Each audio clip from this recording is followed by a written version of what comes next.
So welcome to everyone. And we have a very special guest lecturer, well, speaker today.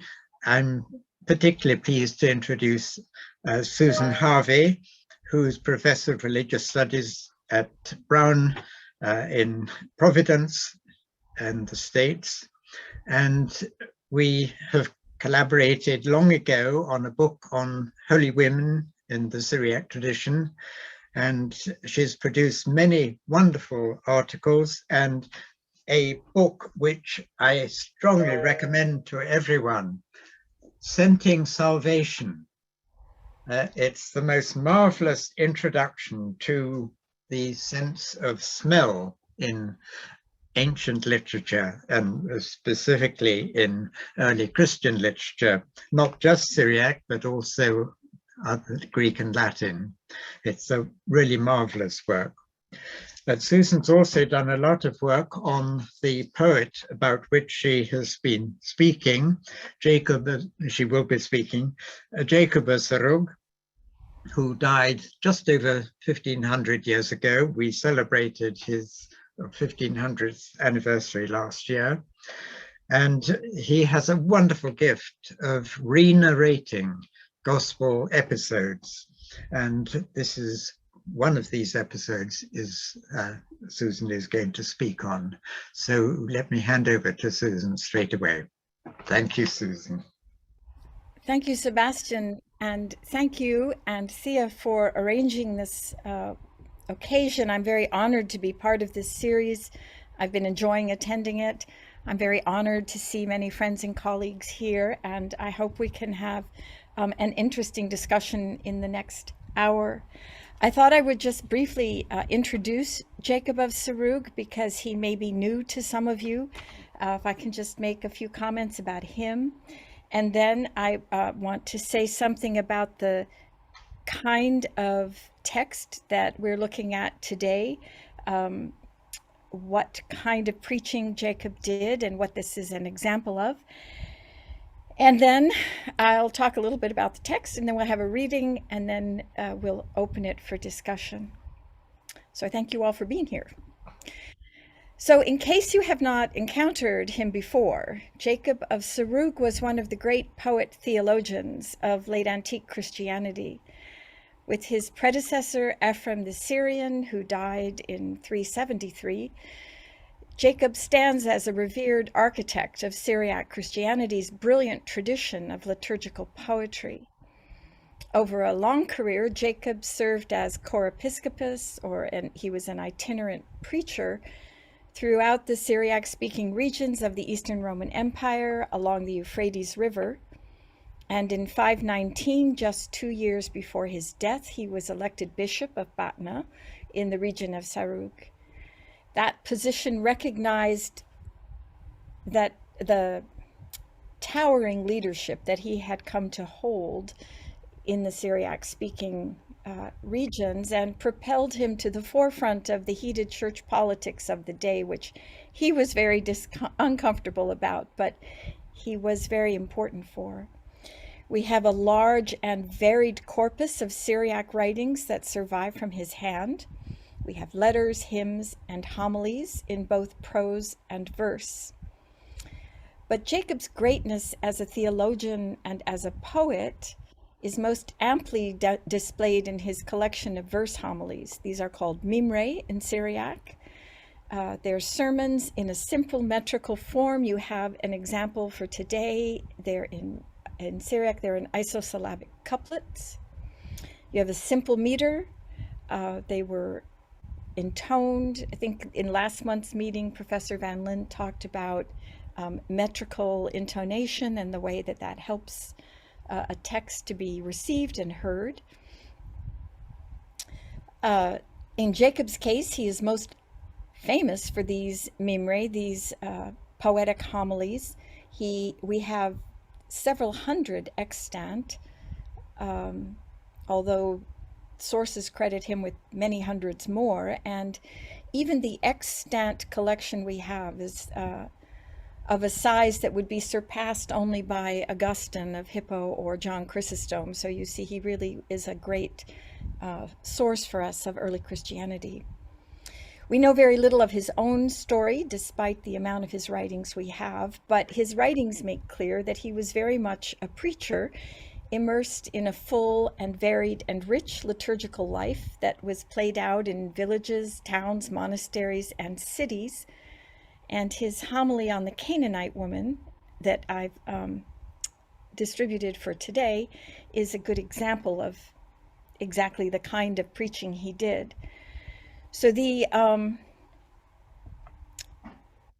task for a preacher in the 5th century, as Jacob was, or early 6th century, how did one teach Bible in late antique circumstances where few people could read and there weren't really many copies of the Gospels or the Bible available? How did you teach it so that it became something well known and familiar to people, and what kind of message should be conveyed? So Jacob did this, as Sebastian just mentioned, by retelling the stories that people heard in the lectionary readings. And so in this case, he's telling the story of the Canaanite woman, which would have been read in the lection, as you know, and we have some New Testament scholars with us. I think today there are 2 versions of this story in Matthew 15, 21 to 28, and Mark 7, 24 to 30, and Jacob sort of weaves these together. In his homily, he's going to expand the story, and these biblical narratives are very, very short. As you know, they tell us very little. So Jacob's going to make it a story with memorable characters so that it's going to be easy to for people to remember the story and to think about her, because in liturgy, in prayers, and in hymns, one would hear the names of biblical characters, biblical features. The Canaanite woman is often mentioned together with the hemorrhaging woman or the Samaritan woman and the sinful woman. They're often mentioned as a group. And Jacob wanted you to have a clear sense of what her story was. So, and I should say that this is a form of preaching that we see a great deal of in Syriac, but also in Greek. The expansion of biblical narrative is a form of interpreting. I think of it as a form of exegesis, different from what one does in a commentary. So he's going to expand the story, he's going to interpret it, he's going to offer moral and ethical teachings at the end. And the way that Jacob does this is with vivid narrative and lively dialogue and discourse between the characters, often with great drama that Jacob, as a master storyteller, likes to highlight. Often in his homilies, there will be high levels of drama, even pathos. Jacob can rival the Greek tragedies of old, but he often also includes comedy, and there's certainly a great deal of wit in the homily that I've put before you for today. And these elements of adding dialogue, exchange between characters, and drama, whether comedy or tragedy, these aspects build out so that you have a narrative that gives you compelling people with actions and developments that churn your heart and grab your attention and hold you in focus while you. He likes to have cliffhangers at the end of every so many lines so that you know what's going to happen next, what will be said. So in the present homily, I took the example from a collection of Jacob's homilies. This is one that Sebastian and I and several other scholars did together. It's called Jacob of Sarug's Homilies on Women Jesus Met. There are 5 homilies, and this is a wonderful George's Press edition that has the Syriac as well as the translation, so it's very nice to use. This homily has a number of themes, and in my comments, and in the reading that I brought to share, I have chosen to stress just a couple of those themes. But in the beginning, the homily has as a main theme the crossing of Jesus across a border into the Syrophoenician or the Canaanite region, as it's anachronistically called in the biblical text. So the crossing from the Jewish into the Gentile community, as Jacob treats it, or from the Jewish into the pagan community would be another way that it's treated.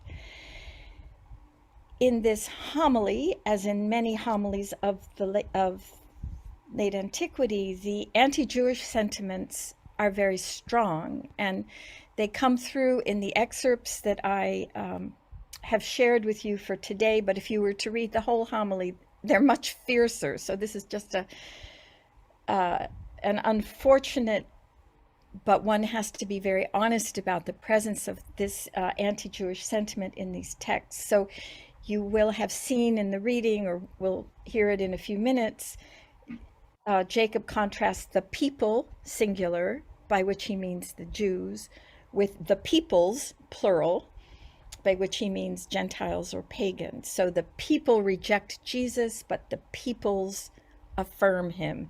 The Jews who are rejecting Jesus's teaching are upstaged by the non-Jews, like the Canaanite woman, who affirm who he is. So there are some references to that. And that's a very important theme in this text, as in many others by Jacob.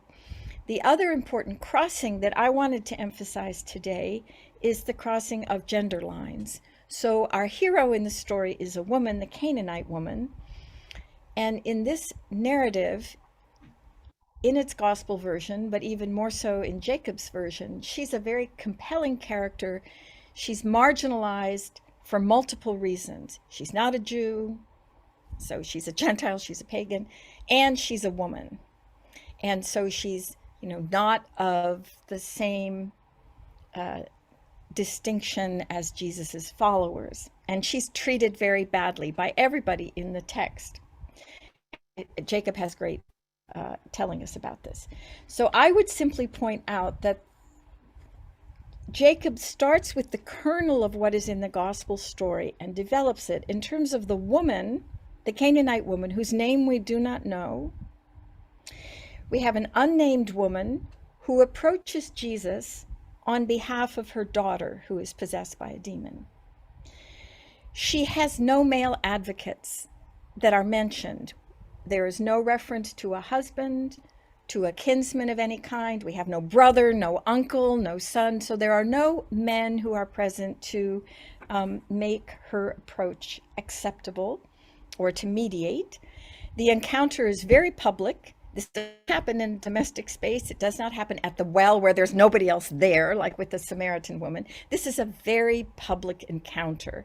Jacob tells us there's crowds of people. There's certainly the crowds of the disciples and Jesus himself.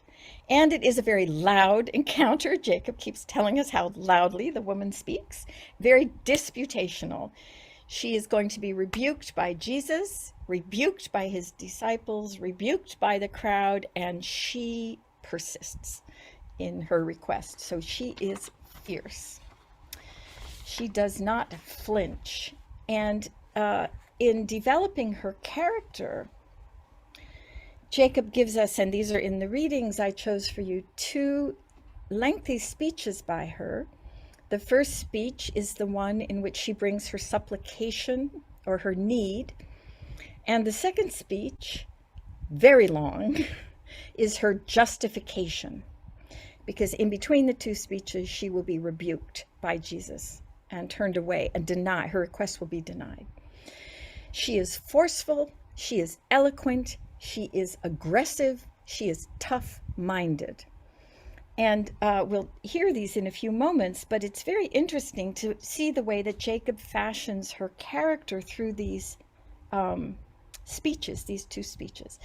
And so I would ask you to pay attention to two features in particular. I tried to pick excerpts that would highlight these. One is the way that Jacob characterizes her voice. So it's very interesting what verbs he uses to describe the speech that she presents. In his first references to her, several times he says she sang her supplication, she sang her request. And I think this is very beautiful. I think it is I like to think of it as just a small hint that we are in liturgy, that Jacob himself is intoning or singing his homily, but women's choirs, he tells us, women's choirs would have sung just before his homily. And so her singing kind of picks up, or I like to think, just reminds you just heard the women's choir singing. She sings her request. But the other verbs that Jacob uses for her speech are important. He says she instructed Jesus, she demonstrates, she shouts, she argues, she beseeches, she supplicates, and he often adds very loudly in a loud voice. So we have nothing, she's not meek, she's not submissive, she's certainly not obedient, she's certainly not silent. She does all of this in public. But again, I think it's worth noting that in her speeches, she's well educated, she quotes scripture, she argues according to philosophical logic, she tries different tacks. Hers is a powerful forensic voice. She's self-motivated, she's self-directed, she's like a prosecuting lawyer. She's very learned in her. No, we have no hysteria, even though her daughter is in such dire straits. So that the quality of her voice is one I think is an important aspect. And the second thing, and this is towards the end of your reading, Jacob portrays her as the model for how to be a good person of faith for everyone, male or female. And at the end of the story, he turns to the congregation and says, you need to be like her and take care of your soul the way that she took care of her daughter. So he presents the Canaanite woman as a model for all Christians, male or female. And he seems even especially interested in his male listeners. And so one has to wonder a little bit about normative gender roles in Jacob's congregation and what he's encouraging here. Do we hear some kind of little critique going on, or at least an invitation to think in different ways about how men and women express their faith? I think that the way Jacob tells this story to some extent destabilizes at least the modern assumptions my students often come to class with about what normal gender expectations were in ancient Christianity. So let me just quickly, for 1 minute, summarize the homily, and then we'll turn to the reading. So the introduction, which I skipped, but I really do encourage you to read the whole text. It's a beautiful homily. Jacob sets up Jesus as a figure who crosses borders from light to darkness, across regions, across nations, and he strides across borders, bringing healing, bringing medicine for physical illnesses, for spiritual illnesses. He bestows his treasures, he bestows his remedies, he bestows his medicines upon all. And he crosses over the border to the land of Tyre, and he begins to draw all of creation to him. And just because Sebastian mentioned it, I didn't put in your reading, but there's a line that his fragrance went out to pull all of creation towards him. So then the Canaanite woman hears that Jesus is coming, and she makes her first approach, and she entreats him in her first speech. But Jesus rebukes her, he turns away, and Jacob presents this as an act of active strategizing on Jesus's part. that he will rebuke the woman and even shame her in order to heighten her faith and therefore heighten the significance of what will happen when he, in fact, performs the healing of her daughter and bestows his favor on her. So we have a very cruel episode in the middle in which Jesus rebukes her in a very nasty way. There's a sense of that in the gospel pericope. He restrains her so that she would persist, and she does persist, in this very long second speech.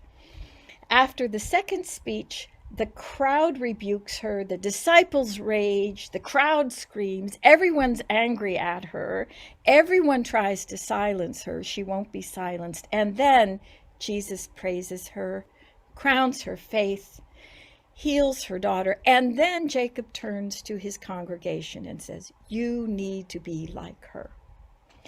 So, with that, we turn to the reading. And let me go here. So we begin with the approach of the woman, and I've just condensed a few lines here. When Jesus crossed into the land of pagans with his disciples, his faith was sung by the Canaanite woman.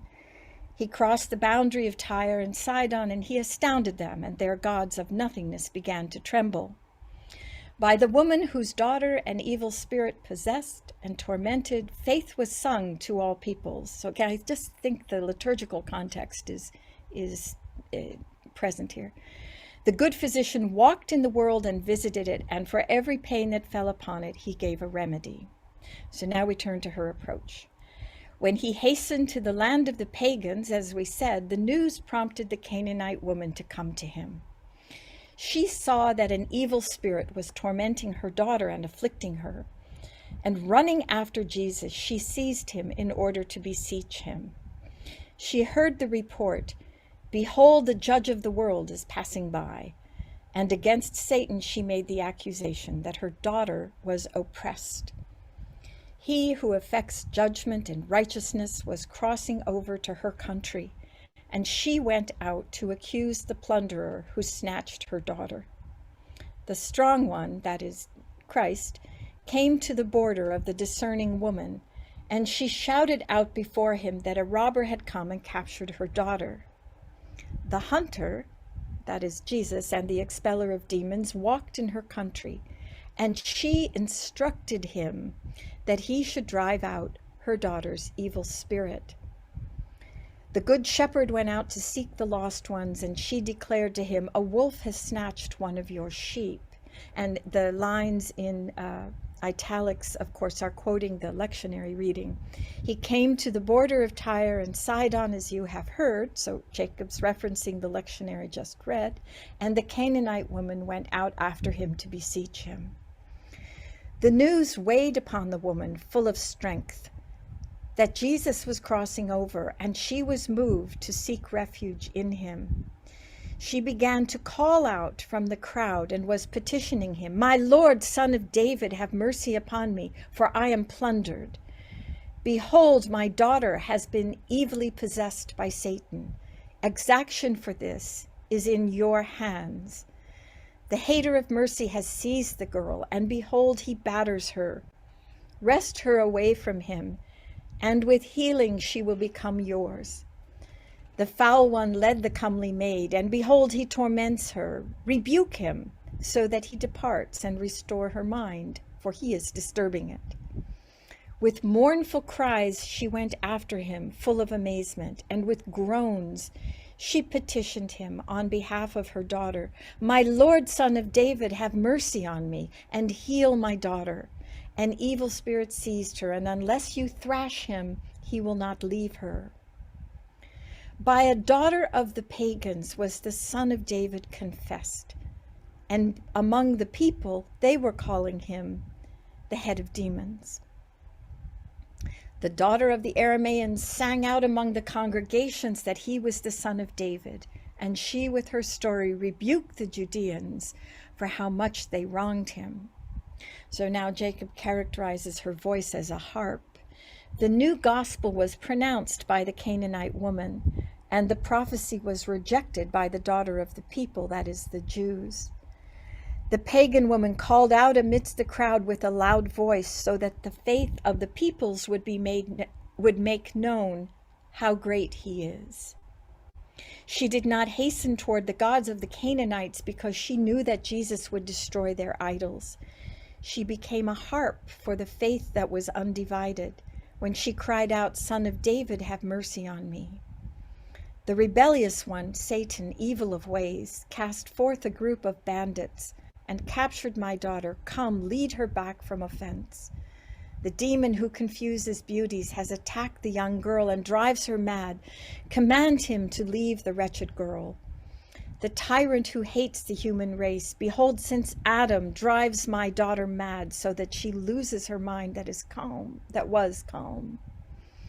O King of the land, drive out the foreigner from your jurisdiction. You are the Son of David. Be zealous and kill him like Goliath. Do not let the uncircumcised one mock my daughter and revile her. Wrest her from him, and she will be yours when you have freed her. David, your father, freed the assembly and became king, and he removed the reproach of the Philistine from the camp.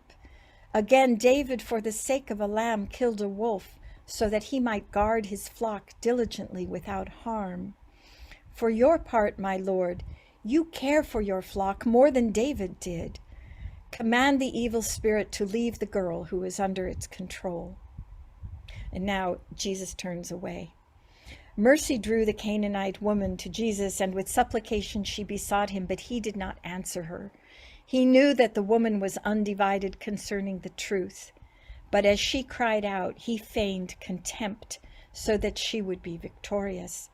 Although he loved her, he turned away from her without answering, so that by her perseverance, her faith would greatly increase. Now we have her rebuke and her resistance to that. She shoved and entered into the crowd and petitioned him, "My Lord, help me, for I am in need of your help." He said to her, "It is not good to take the bread that belongs to the children and cast it to the dogs who are not worthy. Let the heirs eat first and live from the table, for then the dogs will be nourished by it which are not loved. Let the dogs leave and let the children receive food." So here, of course, he's saying that the gifts he's brought from God are for the Jews, for his disciple, and not for the dogs. Let the dogs leave. Let the children receive food. Let the sons eat, and do not let the animals trample the bread. She said to him, "But my Lord, even the dogs eat from the crumbs that belong to the sons, and by them they live. For from where might the dog eat and be nourished if the bread of the sons of his Lord did not sustain him? The heirs give crumbs to the dogs that they might live by them. For who gives life to his property except its Lord? A Lord nourishes both persons and animals, and with the heirs he gladly makes servants and dogs live. The sons eat from the table as heirs, and the dogs glean from the crumbs as chattel. The sons and the dogs live by the bread of the Father. All who are his he feeds from his table. Even the crumbs that the dogs eat are bread. One leavened bread gives life to dogs and also to sons. It is good that a son should eat from the table as an heir, and a dog should glean crumbs of bread from it in order to live. No one forbids the dogs to eat from the crumbs. Whatever is in the house is for both the sons and the chattel. Whatever is yours, my Lord, is for you to give life to dogs as to sons. By you are satisfied the peoples and the people who are yours. Your table fills citizens and foreigners. You wholly satisfy both strangers and neighbors. You can nourish both the sons and the hired hands, and let the dogs eat and live from the crumbs. Whatever is in your treasury, let the people grow rich from what you have laid aside, and let the needy peoples also be sustained from your cupboard. You are the great sea, and while all the peoples draw water from you, taking from your divine flood is a small thing. You are the bread of life. By you are satisfied legions and hosts, the peoples and the people, the choirs and the assembly, and you are yet not consumed. You are the good physician, and all remedies flow from you. A small portion of your strength heals thousands, and they are few for it. You can expel evil spirits from the people, and you can cure diseases. And still the wounded of all the peoples may be healed by you. A crumb of your strength gives life to the dead, if you will, for your treasury does not lack in its treasures. From the crumbs of your medicine, my Lord, give to my daughter, and by them she will live and will truly be yours. You give a wink, and in fear demons flee. You will it, and pains vanish like smoke. By the breath of your mouth, if you command, evil spirits are at an end. You are the great treasury, and all remedies are found in you. Your bread is not so small that it will nourish only one people. All people eat from it, and still it suffices. Your medicines, O physician, are not diminished by healings, that you should heal pains for one people but not another. Nothing increases or diminishes your wealth. The wellspring is great, and however much you draw, it still increases. Give bread to your people to satisfy them like sons, and from it cast crumbs to the peoples as though to dogs. It is not that you should hold back from your people that I have come to seek you. It is possible for you to give also to me and to them and to many. Who can use up your wealth, O king, or diminish it? For the strength of a crumb of your treasury is greater than all peoples. Whoever draws from you, O great sea, is filled with blessings, for the waves of your love can cover the whole world. Who would lay bare the granary of the hungry and empty you out? For you can feed every region, and they are small for you. Hold out one crumb of your remedies to my daughter, and by it she will be satisfied, for she will gain strength and health. So after that barrage, we have her triumph. Jesus saw that her argument was wise and dear and full of love. And as he rejoiced, he received her, that she might conquer and receive mercy. He marveled at her, that she was more zealous than was fitting, and spoke with him. And before the crowd he praised her, saying, "Great is your faith." The wise one wove a great crown full of beauties, and in the sight of the crowds he held it out and placed it on her faith. Lo, for your part, O woman, great is your faith. Therefore may it be for you truly according to your will. He saw her will, how close it was to justice, and he established her as the steward for all his treasure. May it be for you according to your will, he said to her. He yielded to her will as much as she was seeking to receive mercy. And because she willed that her daughter's demon should depart, it left her, for there was no other thing by which she was afflicted. Love granted her that whatever she desired would be hers, for it was his in every way to enrich the one who calls out to him. And now Jacob presents the woman as a mirror for his congregation. Behold, this demonstration is full of persuasion for the one who looks upon it. Except for love, no one approaches God. Faith is able to overwhelm high ramparts, for not even demons stand before faith when it was made manifest. Faith rebukes evil spirits, and they flee to depart from it. Faith breathes upon pains, and all the afflicted are relieved by it. When the medicine of our Lord was hers, he increased her faith, for one cannot see him except through faith. Approach God in faith, and you will seize him, and all that you wish is yours to receive if you love. Through the Canaanite woman, this type or this model is perceived by you, for she is a mirror. If you look upon her, you will find beauties. For you yourself have a soul, whom you love more than a daughter, in which perhaps there is suffering more evil than the evil one. For the evil spirit battered her daughter, and she was afflicted. But sin tramples your soul. Do not neglect it. The suffering of a soul is more evil than the demon of a young girl. Pray for it, and behold, you will be healed just as she was. It was Jesus who answered the one who called out to him, and today he answers, and it is his to give to the one who beseeches him. Suffering wearies you, so you weary the physician shamelessly with prayer, and just like her evil spirit, he will drive it quickly away. Evil suffering will not delight you, however strong it is in you. Call out to Jesus the physician, anointing it with his medicines. Accuse iniquity as she accused the evil spirit, and breathing on it, it flees from you as that one fled from her. Beseech for your soul just as she beseeched for her daughter. It is dear to you, for it is singular and unique. You have one soul, and lest sin drive it from you, come to Jesus, who blows upon sin to remove it.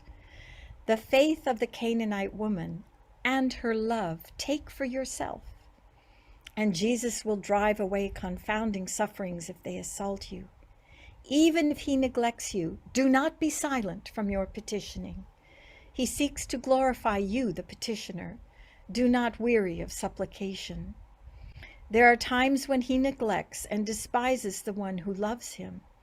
It was not to neglect, but rather to increase one's faith. Boldness opens his treasures, and it is easy for it to do this. And as much as it desires, it gathers wealth from his treasury. Even if you are irked by the Canaanite woman because she was restrained, was not the boldness of her faith praised? And now again, he presents her as a model. Jesus rejoices that you might trample his gate boldly. Should you not irk him so that he might increase your faith? The woman seized him in the midst of the assembly with a loud voice, and although they rebuked her, she was not silent from her remedy. She did not obey him to turn from him when she did not receive. She seized him with love, and he granted her requests, and thus he changed. She disputed with him, and he praised her, for she conquered him. For love was able, since it was bold, not to conceal itself. O woman, very great is your faith. He revealed her to the assembly, so that everyone might be bold and imitate her. Her boldness, full of wonder, take for yourself, O man, and with it you will be able to cast out suffering if it enters you. When you beg, you should not doubt the giver. The treasury is great, from which all who are in need grow rich. He is the way on which one journeys to his Father, and the gate of life through which those who enter conquer death. He is the physician from whom all remedies proceed, and also a spring that pours forth life upon all who beg him. By him are expelled demons and evil spirits from humankind. He is the one who heals the pains and infirmities of the wounded. By him the life of the soul is cleansed, and from him it shines forth. By him the sins of the world, which are many, are slain. He is the one who justifies tax collectors by the power of his proclamation, and sinners he makes whole by forgiveness. He expelled the evil spirit of the Canaanite woman who beseeched him, and he quenches the suffering of your soul if you look upon him. He is the one who bears the burden of the world by his might. By him all creatures are sustained, and they exist through him. He is the Son of Righteousness and the great light. He is the physician and also the healer of all who are ill. He is the wealth and the son of the rich one, and he enriches all. He is the strength of all who are weak, and by him they are strengthened. He is the one who binds wounds and pains and expels evil spirits. Blessed is he who descended to visit the world and heal its wounds. The end of the Mimer about the Canaanite woman by the Holy Mar Jacob. Thank you for listening.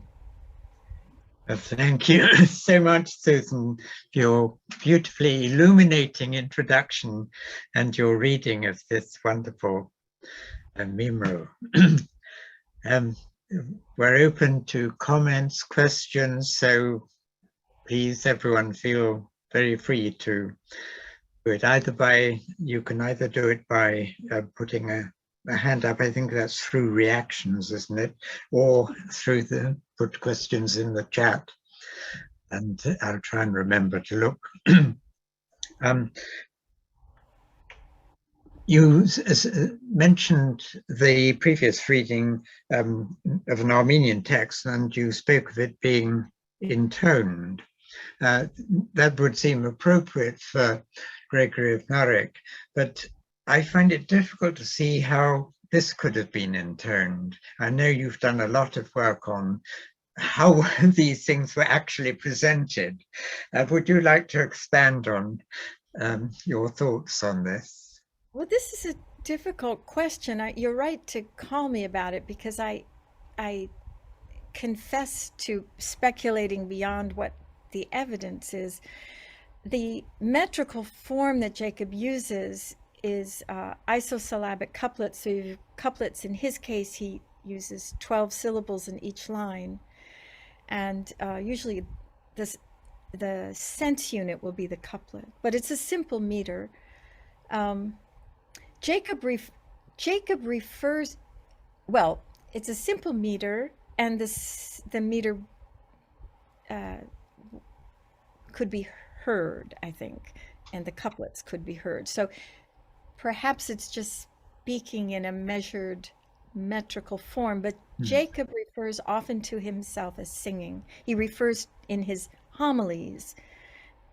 He says, I sing to you, I sing this story, I sing to you, Lord, give me voice to sing your truth. So he often uses verbs of singing when he's referring to himself presenting a mimra. And I think the poetic sense of the text is strong enough that if not actual song, there's a kind of heightened speech that would emphasize the meter and the couplet aspect. I am surely going beyond the evidence when I say it was sung, but that's his characterization, at least. Yes. So I agree, it's a different genre than the poems we were listening to last month. Yes. Do you think it's possible that there could have been some sort of musical accompaniment? I'm thinking of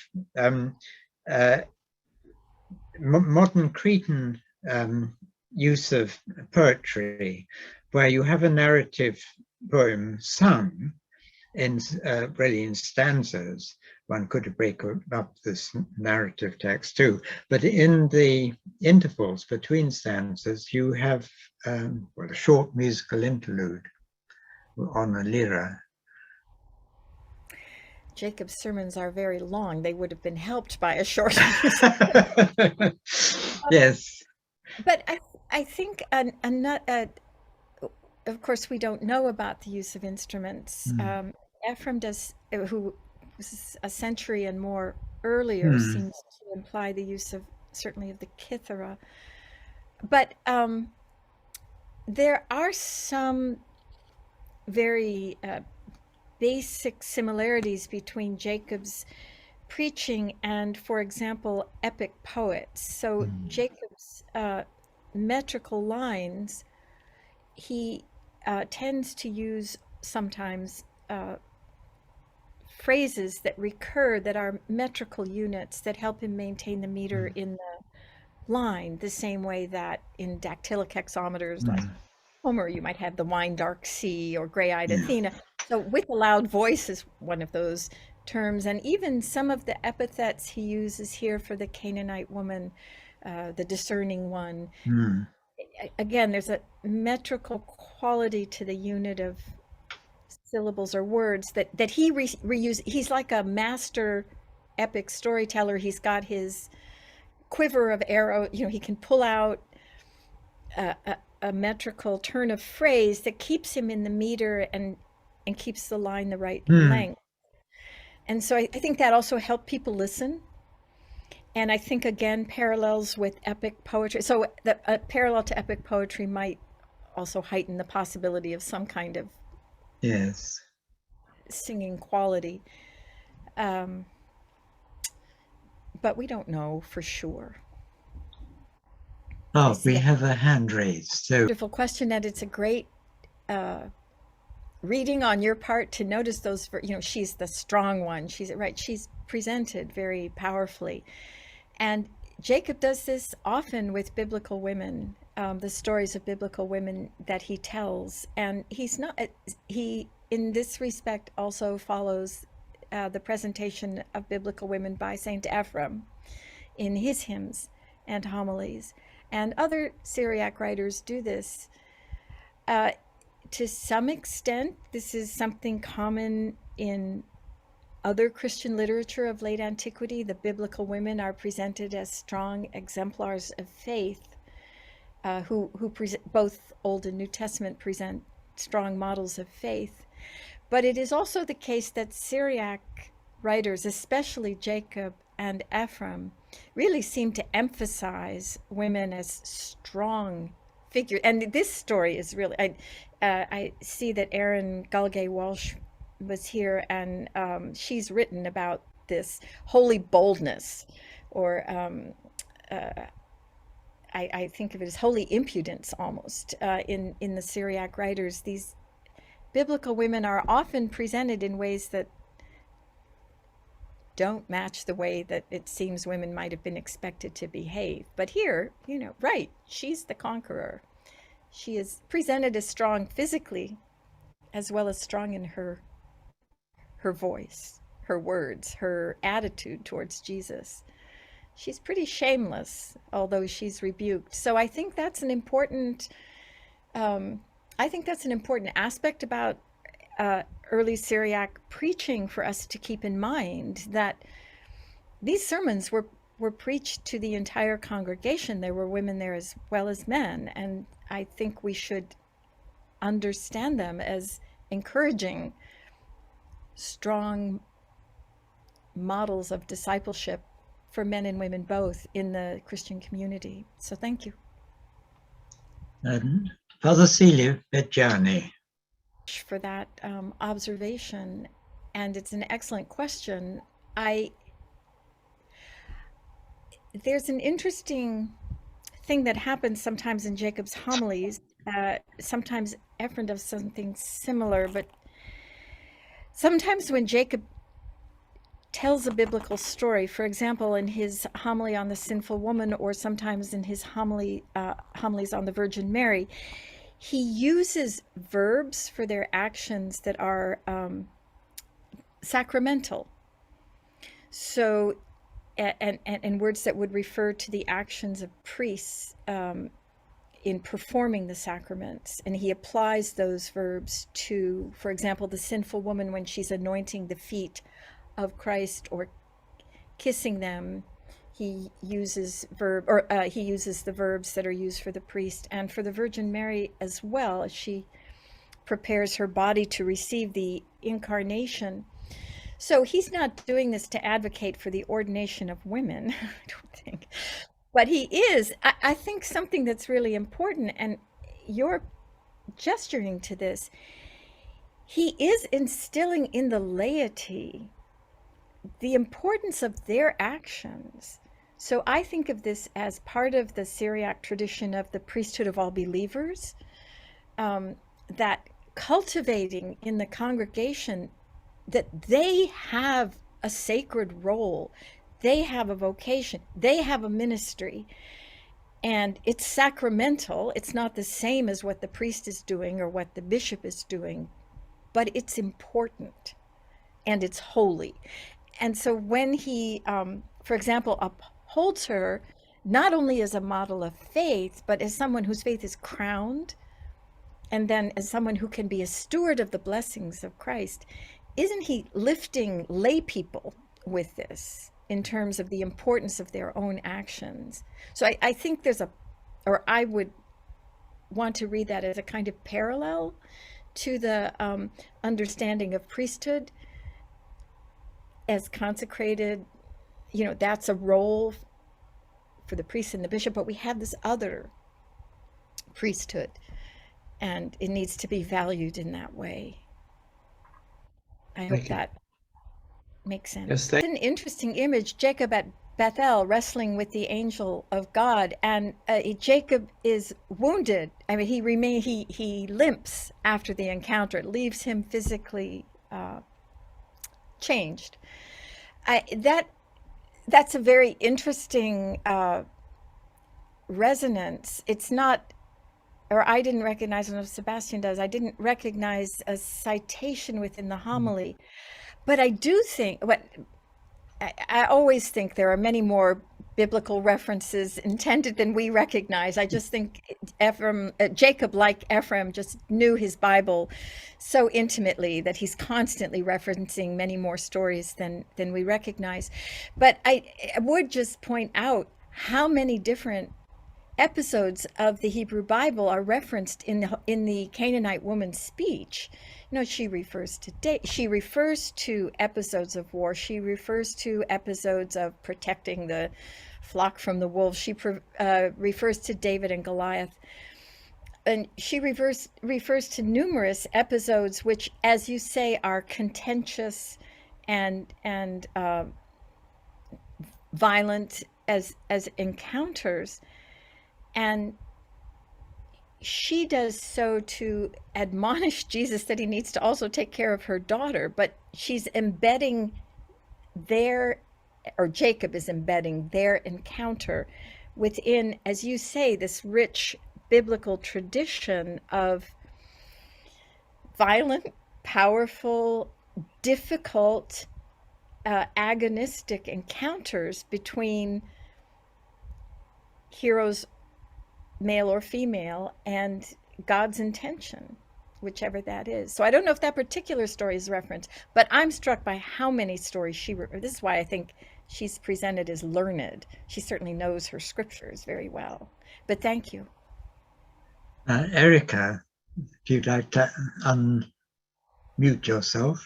Thank you, Erica, for drawing that parallel. And I think, of course, Jacob's working always from the kernel of the gospel account, and that passage in John is very troubling. Some scholars don't want to interpret it as Jesus rebuking Mary, although the Greek does give that sense. And I think that this form of preaching is a form of exegesis, and the gospel pericopes in Matthew and Mark show the Canaanite woman to have been rebuked at least once, because she does have a very short argument with Jesus in the gospel accounts. But Jacob really draws out this clash as an argument in which she really is rebuked, and then she really just resists. She just refuses that rebuke. And I guess I would say, yes, there's that parallel to Mary. I think there's always I have a feeling the Virgin Mary is always referenced whenever women of the Bible are brought. She's always somewhere in the references, in the intonation. She's somewhere there. So the issue of rebuke, of course, Jesus also rebukes Peter. Jesus rebukes his disciples in the Gospels, not only the women. But this is a particularly antagonistic encounter, and Jacob makes it he ratchets it up. It's even more antagonistic in his telling than in the gospel accounts, and that results in her character again being as Amy's question at the beginning, being even more aggressive than in the biblical account. So that's an interesting parallel. But I agree. I think that it's interesting that Jacob presents the necessity, as it were, of bold, forthright action, whether by women who may themselves have been rebuked by church leaders or husbands or whoever, but the importance of their persistence. It's a great model, I think. Thank you. No, we just got Jeremy Ingpen. And how would it's certainly meant very derogatory. These are not beloved pet dogs that one now Yes, these are, despised, or at least really Yes, not. in that sort of society, dogs were Yeah. not very popular. So it's very much a put down of her, but that's interesting about the Russian. Thank you. Well, I fear it's time that we have to stop. Thea, can you remind us what the date of the next session is? Yes, thank you very much. 15th of September, Father Andrew Louth. Oh, very good. Yes, I've just been listening to him at a conference, so he's always most interesting. So we look forward to him. So goodbye, everyone. Thank you for listening. And Susan, thank you so much. That was really wonderful. Oh, thank you for this opportunity. Thank all of you for coming and your time. Oh,